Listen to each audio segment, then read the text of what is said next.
Salut tout le monde, c'est le Dark Admin de la page Dragon Ball Team. Ce soir j'ai un léger problème, c'est-à-dire que Vegeta est venu s'installer à ma place. Que faire? Est-ce que je le laisse commenter ou est-ce que je prends sa place quand même? Il ne sera peut-être pas aussi pertinent que moi et je ne suis pas aussi doué qu'Éric Legrand pour doubler sa voix. Bah mon petit Vegeta, je suis désolé, mais je vais te pousser.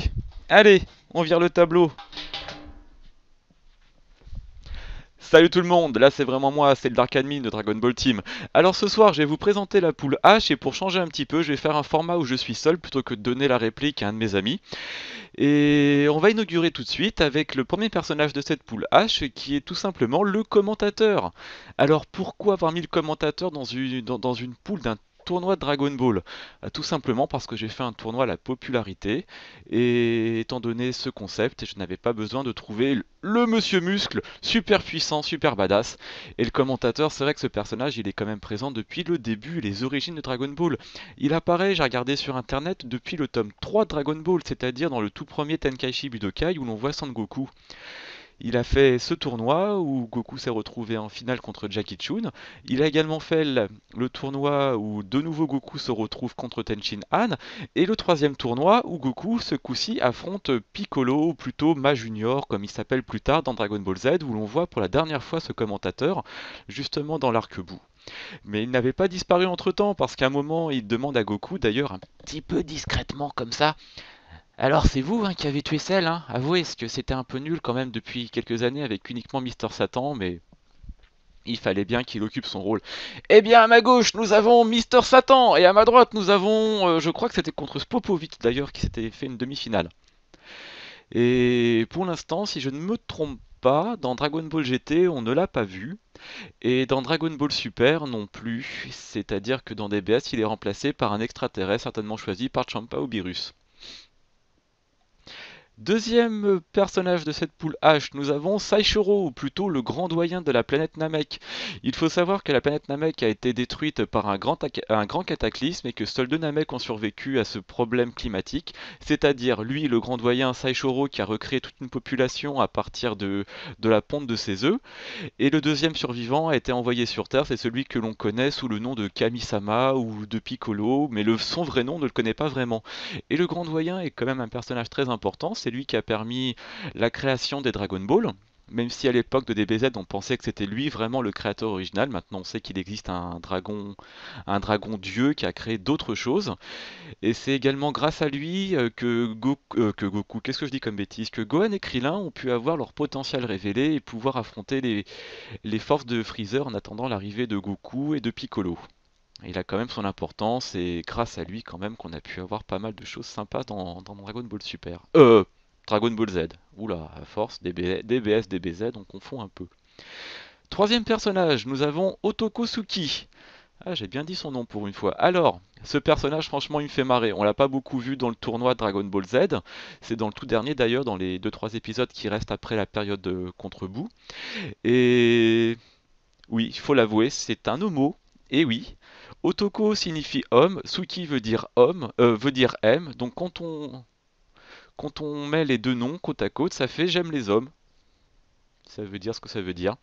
Ce personnage fait qu'une petite apparition rapide dans Dragon Ball Z, et il apparaît également dans Dragon Ball GT, parce que il faut dire qu'il est tombé un peu amoureux de ce cher Trunks en étant adolescent, et il a été engagé par la Capsule Corporation dans Dragon Ball GT. Il fait une apparition, mais vraiment c'est même pas une apparition, c'est un caméo, dans l'arc des dragons, où on le voit comme, pas comme comme un va-tout-faire, mais plutôt comme employé de la Capsule Corp.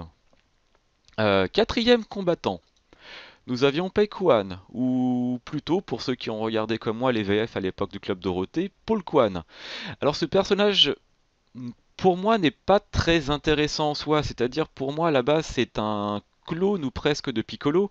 Il a la peau verte, il a une tenue de combat à base de poids.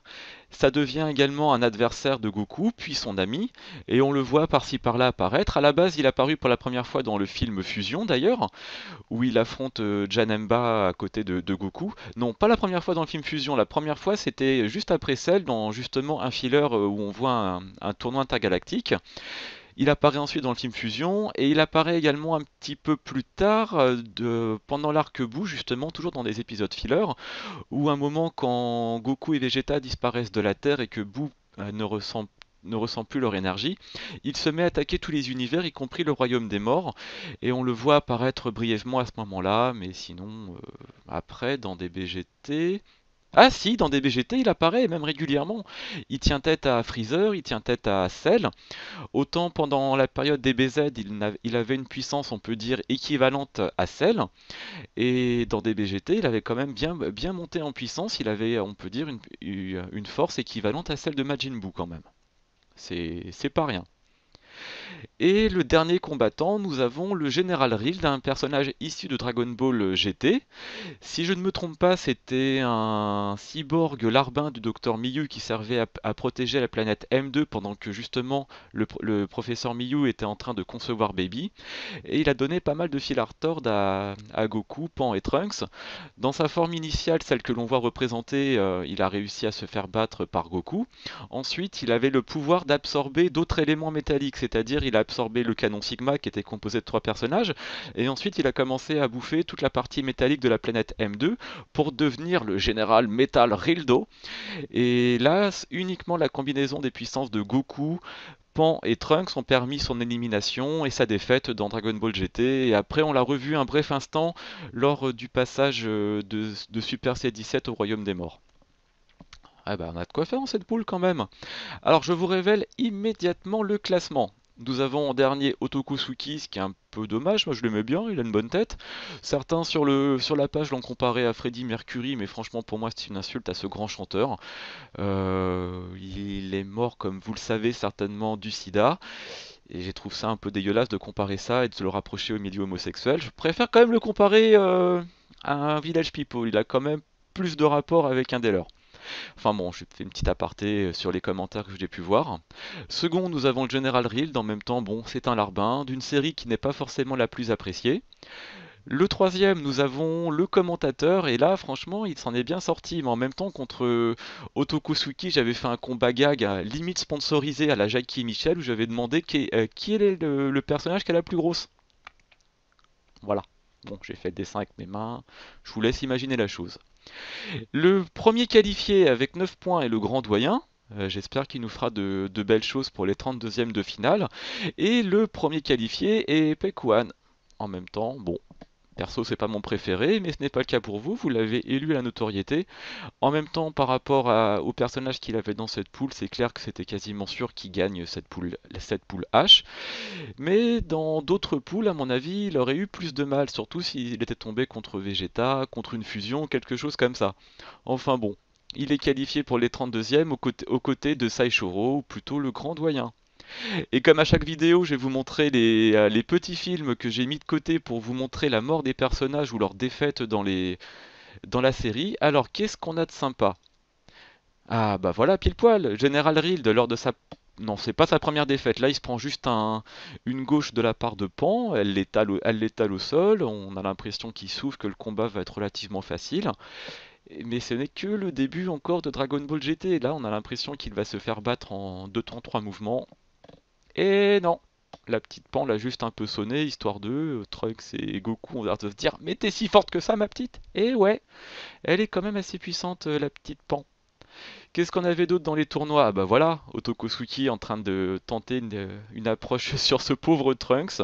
Il avait tenté d'ailleurs une approche juste avant sur Goten, mais ça n'a pas marché. Et bon bah Trunks a l'air d'être plus à son goût, et surtout quand on sait que dans des BGT il se fait engager dans la capsule Corp.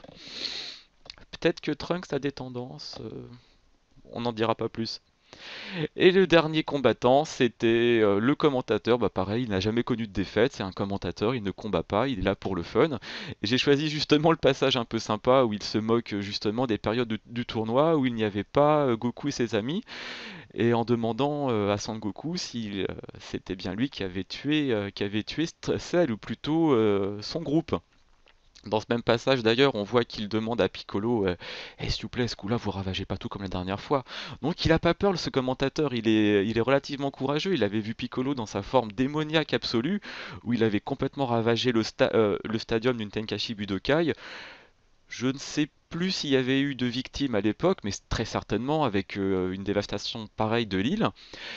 Et non, il a pas peur, le commentateur, il est là. Et bah, j'espère qu'on le reverra. Bah voilà, bah c'était une petite présentation originale que j'ai fait seul. J'avais envie de tenter le format sans faire de dialogue. Et sont donc qualifiés pour la suite du tournoi Pei Kuan et le Grand Doyen. Et bah, on les retrouve très très vite pour les 32e de finale. Et bah, je tiens à préciser pour une fois que je fais ce format sur le Dragon Ball Team, après, le tournoi va durer encore à peu près un mois, je pense, jusqu'à fin octobre, début novembre. Ensuite, on va attaquer des vidéos sur Xenoverse 2 et je vais attaquer moi-même des vidéos de rétro gaming sur tous les jeux sortis depuis l'époque Vision, c'est-à-dire bien avant la NES. Et au mois de décembre, pour les dessinateurs qui écouteront cette vidéo, je lancerai un tournoi pas un tournoi, mais un concours qui durera 2 semaines. Et je pense faire gagner au vainqueur le calendrier Dragon Ball qui réunit toutes les séries, le calendrier 2017. Voilà, bah, n'hésitez pas à commenter la vidéo, à partager les vidéos, faire découvrir la page à vos amis et n'hésitez pas à me dire quoi que ce soit. On est 4 admins, on est là pour répondre à vos questions, pour vous aider et surtout pour publier vos œuvres. Salut, on se retrouve très vite.